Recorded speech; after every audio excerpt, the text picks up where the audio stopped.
ma'am? Last episode na po sana ito ng sa Rafi Tulfo in Action kasi mas lalo po talagang lumalala. So hindi na po namin kayo sasamahan sa diet? Hindi, mapunta pa sila dito. Kasi kayo po yung lumapit sa amin, ha? Hindi po kami yung nag-reach out sa inyo, ma'am. Oo. Para lang po clear po. Para tapusin natin. Hindi po kami yung, hindi po namin siya pinilit na mag-live. Yes. Naku, baka kami din yung mapaano.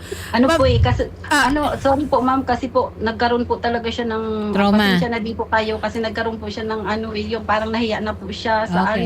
nagka-phobia na po siya. Wala naman pong problema, ma'am. Opo, okay Pero lang po yun. nagulat lang kami. So, ibig sabihin, ma'am, hindi na po namin kayo sasamahan. Hindi niyo na po kailangan na samahan namin kayo sa diet. The end Kasi na po to. yung sabi po kasi ma'am dyan po sa inyo na sasamahan daw po kami dito sa barangay. Yes, oo. Kaya po And hindi lang, oo ma'am, isa-schedule nga po yan, ma'am. Hindi naman po yan. I-coordinate. Opo, dahil hindi lang naman po kayo yung complainant, ma'am, na sinasamahan din po namin dito sa Wanted sa radyo. At hindi naman po kinabukasan, pwede rin pong gumawi po yung mga staff namin, ma'am, kasi may mga iba din po kaming sinasamahan. Kaya, nagtatanong po kami ng malinaw, ma'am, kung ayaw nyo na rin po kami Kasi kung, dyan sa diet. kung hindi na po namin ifa-follow through ito. Oo. So, we end here.